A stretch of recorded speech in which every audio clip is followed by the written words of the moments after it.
Hi ಎಲ್ಲರಿಗೂ ನಮಸ್ಕಾರ. Welcome back to my channel. ನಾನು ಇವತ್ತಿನ ವಿಡಿಯೋದಲ್ಲಿ ಚಿಕನ್ ಪೆಪ್ಪರ್ ರೋಸ್ಟ್ನ ಹೇಗೆ ಮಾಡೋದು ಅಂತ ತೋರಿಸ್ತಾ ಇದ್ದೀನಿ. ಹೇಗೆ ಮಾಡೋದು ನೋಡೋಣ ಬನ್ನಿ. ಬಾಣಲೆಗೆ 3 ಸ್ಪೂನ್ ಎಣ್ಣೆನ ಹಾಕೋತಾ ಇದ್ದೀನಿ. ಎಣ್ಣೆ ಕಾದ ನಂತರ 2 ಹಸಿಮೆಣಸಿನ್ಕಾಯಿ, 1 ಹೆಚ್ಚಿಟ್ಕೊಂಡಿರೋ ಈರುಳ್ಳಿ, ಜಜ್ಜಿಟ್ಕೊಂಡಿರೋ ಬೆಳ್ಳುಳ್ಳಿನ ಹಾಕಿ ಸ್ವಲ್ಪ ಫ್ರೈ ಮಾಡ್ಕೋತಾ ಇದ್ದೀನಿ.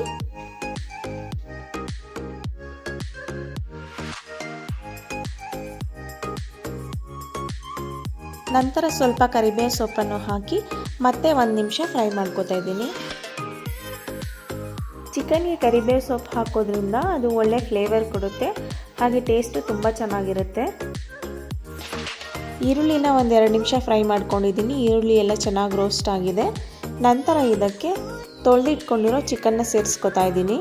ಚಿಕನ್ನ ತೊಳೆದಾಗಲೇ ಜಾರ್ಲೆ ಪಾತ್ರೆಯಲ್ಲಿ ಹಾಕಿ ನೀರೆಲ್ಲ ಸೋರಿಸ್ಕೊಂಡಿರಬೇಕು. ನೀರಿನ ಅಂಶ ಇದ್ದರೆ ಚಿಕನ್ನು ಫ್ರೈ ಮಾಡೋವಾಗಲೇ ನೀರು ಬಿಟ್ಕೊಂಡ್ಬಿಡುತ್ತೆ. ಆದ್ದರಿಂದ ಮೊದಲೇ ಚಿಕನ್ನ ತೊಳೆದು ನೀರು ಸೋರ್ಲಿಕ್ಕೆ ಇಟ್ಕೋಬೇಕು. ನಂತರ ಇದಕ್ಕೆ ಚಿಕನ್ ಉಪ್ಪಿಡಿಯೋದಕ್ಕೋಸ್ಕರ 1/4 ಸ್ಪೂನಷ್ಟು ಉಪ್ಪನ್ನ ಹಾಕ್ಕೊಂಡಿದ್ದೀನಿ. ಚಿಕನ್ನ ಫ್ರೈ ಮಾಡೋವಾಗಲೇ ಸ್ವಲ್ಪ ಉಪ್ಪನ್ನ ಸೇರಿಸೋದ್ರಿಂದ ಚಿಕನ್ನು ಉಪ್ಪನ್ನ ಚೆನ್ನಾಗಿ ಇಟ್ಕೊಳ್ಳುತ್ತೆ, ಮತ್ತು ಉಪ್ಪನ್ನ ಹಾಕಿರೋದ್ರಿಂದ ಸ್ವಲ್ಪ ನೀರಿನಂಶ ಬಿಟ್ಕೊಳ್ಳುತ್ತೆ. ಚಿಕನ್ನ ಫ್ರೈ ಮಾಡೋದ್ರೊಳಗೆ ಅದರಲ್ಲೇ ಚಿಕನ್ 40% ಬೆಂದಿರುತ್ತೆ. ನಂತರ ಇದಕ್ಕೆ 1/2 ಟೀ ಸ್ಪೂನ್ ಅರಿಶಿನ ಪುಡಿ, 1 ಟೀ ಸ್ಪೂನ್ ಶುಂಠಿ ಬೆಳ್ಳುಳ್ಳಿ ಪೇಸ್ಟ್ನ ಹಾಕಿ ಮಿಕ್ಸ್ ಮಾಡ್ಕೊತಾ ಇದ್ದೀನಿ. ಅರಿಶಿನ ಮತ್ತು ಶುಂಠಿ ಬೆಳ್ಳುಳ್ಳಿ ಪೇಸ್ಟ್ ಹಾಕಿದ ನಂತರ ಚಿಕನ್ನ ಮತ್ತೆ ಸಣ್ಣ ಉರಿನಲ್ಲಿ 10-15 ನಿಮಿಷ ಫ್ರೈ ಮಾಡ್ಕೋಬೇಕು.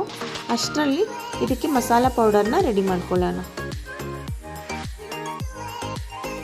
ಮಸಾಲ ಪೌಡರ್ಗೋಸ್ಕರ ಮೊದಲು ಮಸಾಲ ಪದಾರ್ಥಗಳನ್ನ ಡ್ರೈ ರೋಸ್ಟ್ ಮಾಡ್ಕೋತಾ ಇದ್ದೀನಿ. ಪ್ಯಾನ್ ಬಿಸಿ ಮಾಡಿಕೊಂಡು ಅದಕ್ಕೆ 1 ಇಂಚು ಚಕ್ಕೆ, 2 ಮರಾಠಿ ಮಗ್ಗು, 4 ಲವಂಗ, 2 ಏಲಕ್ಕಿ, ಸ್ವಲ್ಪ ಕಲ್ಲು ಹೂವು, 1 ಸ್ಪೂನ್ ಧನಿಯಾ ಇಷ್ಟನ್ನು ಹಾಕಿ ಡ್ರೈ ರೋಸ್ಟ್ ಮಾಡ್ಕೋತಾ ಇದ್ದೀನಿ. ಚಿಕನ್ ಪೆಪ್ಪರ್ ರೋಸ್ಟ್ಗೆ ರೆಡಿ ಮಸಾಲ ಪೌಡರ್ಗಳನ್ನ ಬಳಸೋದಕ್ಕಿಂತ ಮನೆಯಲ್ಲೇ ಫ್ರೆಶ್ಶಾಗಿ ಪೌಡರ್ ಮಾಡಿ ಹಾಕಿದ್ರೆ ಅದು ಟೇಸ್ಟು ತುಂಬ ಚೆನ್ನಾಗಿರುತ್ತೆ.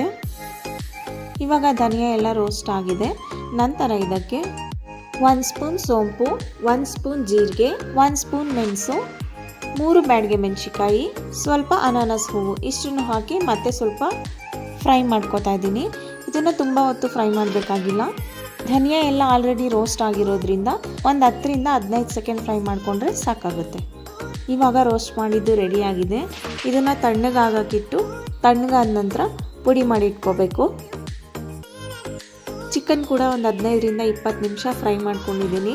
40% ಚಿಕನ್ ಬೆಂದಿದೆ. ನಂತರ ಇದಕ್ಕೆ ನಾವು ಪುಡಿ ಮಾಡಿ ಇಟ್ಕೊಂಡಿರೋ ಮಸಾಲ ಪೌಡರ್ನ ಸೇರಿಸ್ಕೊಂಡು ಚೆನ್ನಾಗಿ ಮಿಕ್ಸ್ ಮಾಡ್ಕೋಬೇಕು. ನಾನಿಲ್ಲಿ ಬೇರೆ ಯಾವುದೇ ಪೌಡರ್ಗಳನ್ನ ಆ್ಯಡ್ ಮಾಡಿಲ್ಲ. ಧನಿಯಾ ಪೌಡರ್, ಗರಂ ಮಸಾಲ ಯಾವುದೂ ಸೇರಿಸಿಲ್ಲ.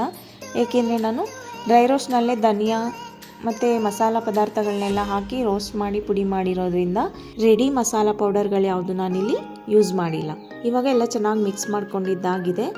ನಂತರ ಇದಕ್ಕೆ 50 ml ನೀರನ್ನು ಸೇರಿಸ್ಕೊತಾ ಇದ್ದೀನಿ. ನಾನಿಲ್ಲಿ 2 ಚಿಕನ್ ಲೆಗ್ ಪೀಸ್ನ ಬಳಸಿರೋದ್ರಿಂದ ಅದು ಬೇಯೋಕ್ಕೆ ಸ್ವಲ್ಪ ಟೈಮ್ ಹಿಡಿಯುತ್ತೆ. ಆದ್ದರಿಂದ ನಾನು 50 ml ನೀರನ್ನು ಬಳಸಿದ್ದೀನಿ. ನೀವು ಲೆಗ್ ಪೀಸ್ ಹಾಕಿಲ್ಲ ಅಂತ ಅಂದರೆ ನೀರು ಹಾಕೋ ಅವಶ್ಯಕತೆ ಇರೋದಿಲ್ಲ. ಚಿಕನ್ನಲ್ಲಿ ಏನು ನೀರಿನಂಶ ಮತ್ತು ಎಣ್ಣೆ ಅಂಶ ಇದೆ ಅದರಲ್ಲೇ ಚಿಕನ್ನ ರೋಸ್ಟ್ ಮಾಡ್ಕೋಬೋದು. ಹಾಗೆ ಗ್ರೇವಿ ಬೇಕು ಅಂದರೆ ನೀರನ್ನು ಸೇರಿಸ್ಕೊಳ್ಳಿ, ಇಲ್ಲಾಂದರೆ ಹಾಗೆ ರೋಸ್ಟ್ ಮಾಡ್ಕೊಳ್ಳಿ.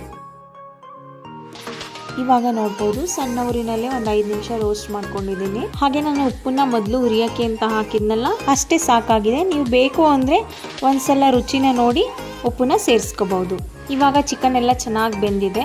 ಇದಕ್ಕೆ ಕೊನೆಯಲ್ಲಿ 1/2 ಹೋಳು ನಿಂಬೆ ರಸ ಮತ್ತು ಕೊತ್ತಂಬರಿ ಸೊಪ್ಪನ್ನು ಹಾಕಿ ಮಿಕ್ಸ್ ಮಾಡಿಕೊಂಡ್ರೆ ಚಿಕನ್ ಪೆಪ್ಪರ್ ರೋಸ್ಟು ರೆಡಿ ಆಗುತ್ತೆ. ನೀವು ಒಂದ್ಸಲ ಟ್ರೈ ಮಾಡಿ ಹೇಗಿತ್ತು ಅಂತ ಕಮೆಂಟ್ ಮಾಡಿ ಹೇಳಿ.